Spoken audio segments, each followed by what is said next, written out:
Revenge with Anjo. The phone rang just as Evelyn Hart was rinsing the last dinner plate. The sound sliced through the quiet of her kitchen, sharp and unexpected. It was 9:30. Adrian hadn't come home again. He'd been working late for weeks, those exact words, always followed by the same excuse about site meetings and client calls. She dried her hands and reached for the phone, her heart already uneasy. "Mrs. Hart." The voice trembled. "This is St. Luke's Hospital. Your husband's been in an accident.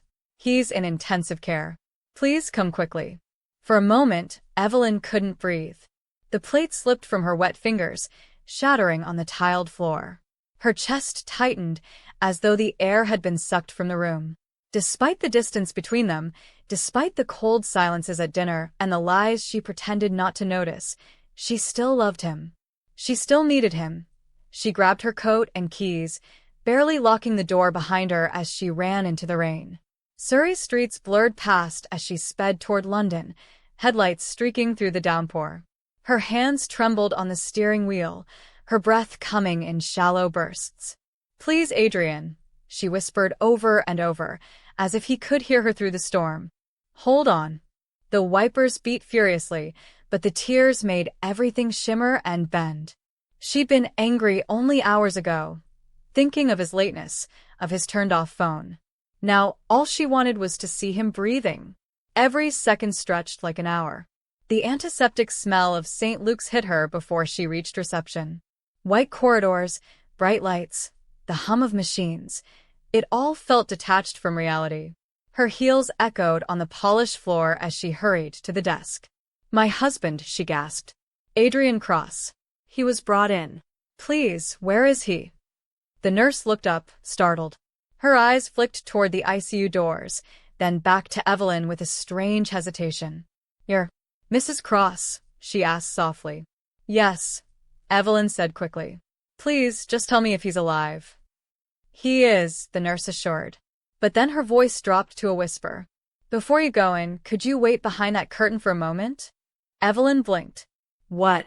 Why?" The nurse glanced over her shoulder, lowering her tone. "Please, just trust me. It'll make sense in a moment." There was something in her eyes, a mixture of pity and urgency, that made Evelyn's stomach knot. Her feet moved on instinct. She stepped behind the pale blue curtain that separated the hallway from the glass ICU door. Her heart pounded so violently she could hear it in her ears. Through a thin gap, she could see inside the room. Adrian lay pale and motionless, tubes running from his arms, oxygen mask fogging with each shallow breath. The sight made her chest ache. She wanted to rush in, hold his hand, whisper that she was there. Then she saw the woman sitting beside him. The woman's back was turned, her hand gently brushing Adrian's hair. She leaned closer, her voice low, trembling. "Please, Adrian," she whispered. "Don't leave me. You promised you'd tell her. We were supposed to start over." Evelyn froze. The words hit harder than the rain ever could. The voice wasn't hers. And when the woman shifted, her face came into view. Tara Wells, Adrian's assistant. The same woman who had called Evelyn Mrs. Cross at company parties, all smiles and courtesy. The same woman who sent those late-night texts marked urgent. The nurse's voice came quietly from behind the curtain. "I didn't want you to walk in on that." Evelyn's fingers trembled as she clutched the fabric, her throat tight with disbelief. Adrian's hand, bruised and shaking, moved weakly toward Tara's. Their fingers laced together. He whispered something beneath the oxygen mask, too soft to hear, but Evelyn didn't need to. The tenderness in his gesture said everything. She pressed her palm against her mouth, fighting the scream clawing up her throat. Her tears burned hot and merciless. The man she had rushed through a storm to save had already betrayed her long before the crash. The antiseptic scent mixed with the faint perfume wafting from Tara, something floral, familiar. Sweet jasmine. Evelyn's heart twisted. It was the same perfume Adrian had given her for their 10th anniversary. When Tara finally stood to leave, she brushed her lips against Adrian's forehead. "I'll come tomorrow," she whispered. Then she picked up her purse and walked out, past Evelyn, who stood hidden behind the curtain unseen. Her heels clicked down the corridor, fading into the sterile hum of the hospital. Evelyn waited until she was gone before stepping forward. Her reflection in the ICU glass startled her, pale, wide-eyed, broken. She barely recognized herself. She pushed open the door and entered quietly. Adrian turned his head weakly. "Eve," he croaked, feigning surprise. "Yes," she said softly. "It's me. I didn't think you'd come." "Of course I came," she whispered, though her throat ached. "You're my husband." He said nothing, only blinked slowly, guilt flickering across his eyes, or maybe she imagined it. Evelyn sat down, taking his cold hand in hers. The same hand that had just held another woman's warmth. It felt foreign now, distant. She stayed there through the night, pretending nothing had changed. She spoke softly, brushed his hair back, adjusted his blanket. The steady beeps of the monitor marked the rhythm of her heartbreak. By dawn, she wasn't crying anymore. Her heart had hardened, silent and sharp. Love hadn't died, it had simply opened its eyes. The following days passed in a blur of white coats and whispered updates. Evelyn played the devoted wife flawlessly, bringing soup, reading aloud from the paper, smiling when Adrian thanked her in that careful, cautious tone. But behind that calm face, her resolve was crystallizing. Tara came often, armed with flowers and fruit baskets, claiming to check on work matters. Adrian's face would soften when she walked in, his voice gentler, his eyes brighter. "Eve," he said one afternoon, "could you give us a moment? We need to discuss the office accounts." Office accounts. Evelyn nearly laughed. Instead, she smiled faintly. "Of course." As she stepped out, the same nurse caught her arm. "You don't deserve this," she whispered. "I know," Evelyn said quietly. "But I'm not done yet." That night, back home in their quiet house, Evelyn opened Adrian's laptop, the one he kept in his study. He hadn't even changed the password. Within minutes, the truth spilled across the screen. Emails filled with tenderness, hotel bookings, photographs from trips labeled as business conferences. Her breath slowed as she read each message, every deceitful line. The pain dulled, replaced by a strange calm. She began to collect everything, screenshots, receipts, messages. She wasn't doing it for revenge anymore. She was preparing for freedom. By midnight, the folder on her desktop was full, neatly labeled truth. The next morning, Evelyn brewed coffee as if nothing had changed. Adrian, home from the hospital now, sat propped on the sofa, his arm in a sling, his voice gentle. Too gentle. "You've been amazing, Eve," he said, eyes fixed on the floor. She smiled faintly. "You'd do the same for me." He didn't answer. Each morning, she cooked, cleaned, and managed his medication.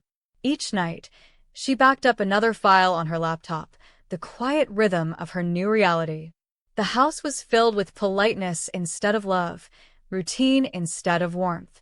Sometimes, when he thought she wasn't looking, he'd check his phone, his secret phone. Evelyn never asked. She didn't need to. "Who keeps calling?" she asked one evening. "Work," he replied too quickly. She nodded, pretending to believe it. The silence between them thickened until even the ticking clock sounded loud. In the reflection of the TV screen, she watched him text someone, his face softening in ways it never did for her anymore. That softness hurt more than any argument ever could. One afternoon, Tara came by the house, holding a box of documents and an awkward smile. "I just wanted to drop these off for Adrian," she said, standing in the doorway. Evelyn leaned against the frame. "You could have emailed them." Tara flushed. "It's company policy." Evelyn's gaze was steady. "Right." She stepped aside, letting her in. As Tara crossed the threshold, the air felt heavier, like an invisible war had entered the room. Evelyn stayed silent, watching her every move, memorizing the nervous tremor in Tara's hands. Adrian's voice brightened when he saw Tara. "Didn't expect you," he said softly. "Just checking on you," she murmured. Their eyes met, too long, too intimate. Evelyn stood at the kitchen door, unseen, her fingers gripping the counter. When Tara finally left, Adrian avoided her gaze. She was just being kind, he muttered. Evelyn smiled thinly. Of course. She's good at that. Her calmness unsettled him more than anger ever could. That night, Evelyn couldn't sleep. The rain tapped against the window, steady and unrelenting. She lay awake, staring at the ceiling. Her heart no longer hurt the way it once had. It felt resolved. She whispered into the dark, "You already left me long before she came." By dawn, she had packed a folder in her handbag, the one marked truth, and decided it was time to end the charade. She called Adrian's office, pretending to arrange a property consultation meeting. "We'll need both you and Mr. Wells there," she told the assistant sweetly. He didn't suspect a thing. That afternoon, she booked a conference room overlooking the Thames. The gray water churned below, mirroring the weight in her chest. As she set the folder on the table, she rehearsed what she'd say, not as a woman broken, but as one who'd finally woken up. When Adrian walked in, he looked confused to see her there. "Eve, what's going on?" Before she could answer, the door opened again. In stepped Richard Wells, Tara's husband and company CEO. His face was unreadable. "Adrian," Evelyn said calmly, "you might want to sit down." She slid the folder across the table. Photos, receipts, messages. Richard's jaw tightened as he flipped through the pages. "My wife," he said slowly. "And you." Adrian's lips parted, but no words came. Moments stretched into silence. Then Tara entered, summoned by Richard's assistant. Her face drained of color when she saw the folder. "Evelyn," she whispered. How could you?" "I didn't make this," Evelyn said coolly. "You did." Richard rose abruptly. "We'll continue this privately," he said, his voice low and cold. Evelyn gathered her bag, calm and steady. "Consider this my goodbye, Adrian. You two deserve each other." For the first time, Adrian had nothing to say. 6 months later, the divorce was finalized. The papers sat and signed on Evelyn's counter for 2 days before she finally penned her name. She didn't fight for much, just the car, her savings, and her freedom. Adrian tried to call, leaving voicemails filled with regret and half-hearted apologies. "I made a mistake, Eve. I still love you." She deleted each message without listening to the end. Some words didn't deserve closure. She left London quietly and bought a small cottage by the sea in Cornwall. It was old, peaceful, and smelled of salt and roses. In the mornings, she painted. In the evenings, she walked the beach barefoot, the tide washing over her toes. There was no anger left in her, just stillness. The silence that once haunted her now healed her. Sometimes, when she poured tea on rainy afternoons, she'd catch herself thinking of him. Not with longing, but with disbelief. How small her world had once been, centered on a man who didn't see her. She realized now she'd been lonely long before the betrayal. The affair hadn't broken her marriage, it had revealed what was already broken. One morning, a letter arrived in neat handwriting. Adrian Cross, 23 Kensington Row. Her hand hesitated before tearing it open. "Evelyn," it began, "I know I don't deserve a reply, but I need you to know I'm sorry. Tara's gone. She left when everything fell apart. I miss you more than I can explain." She folded the paper quietly and set it on the table. Some apologies were just echoes in an empty room. Evelyn didn't write back. She walked to the shoreline instead, the wind tugging her hair, the sea humming its endless rhythm. Forgiveness wasn't about letting him in, it was about letting herself go. She whispered into the breeze, "I forgive you, but I'm free." The waves swallowed her words and carried them away. 2 weeks later, at the village market, she saw the nurse from St. Luke's. "Mrs. Hart," the woman said warmly. "You look radiant." Evelyn smiled. "It's just peace, I think." They chatted over tea, and the nurse admitted, "That night in the hospital, I was afraid for you." "I was afraid too," Evelyn said softly. "But I survived." Months later, the nurse called again. "Evelyn, I thought you should know. Tara's been admitted. Anxiety and exhaustion. Her husband left. She's not well." For a moment, Evelyn said nothing. Then she sighed. "Which ward?" "You don't have to come," the nurse said gently. "I know," Evelyn replied. "But maybe I should." At St. Luke's again, Evelyn walked through the same corridors, the same sterile scent filling the air. Through the glass window, she saw Tara lying pale on the bed, her eyes hollow, her hair messy. She looked nothing like the confident woman who once whispered love to another woman's husband. Evelyn didn't feel anger. She only felt the faint ache of recognition. She stood silently for a long while. Tara stirred, glancing toward the door. For a second, their eyes met through the glass. One broken, one healed. Evelyn mouthed quietly, "Be well." Then she turned and walked away. No confrontation, no revenge, just peace. Outside, the air smelled of rain and lavender. Evelyn inhaled deeply. The past felt like something distant, almost gentle now. She had finally realized that closure doesn't come from answers. It comes from acceptance. That night, she slept without dreams for the first time in years. The following evening, Evelyn sat on the sand with a cup of tea, watching gulls wheel above the waves. The horizon burned gold and blue, soft as forgiveness. She whispered, "Thank you, Adrian, for teaching me how to love myself enough to leave." The sea replied in quiet applause, waves kissing the shore. She started keeping a journal, a place not for sorrow, but for gratitude. Each page carried a small joy: sunlight through curtains, the sound of rain, the taste of warm bread. It wasn't the grand life she once imagined, but it was hers, and that made it beautiful. One day, she met a stranger by the pier, an artist sketching the cliffs. They talked for hours about nothing and everything. He didn't ask about her past. She didn't ask about his.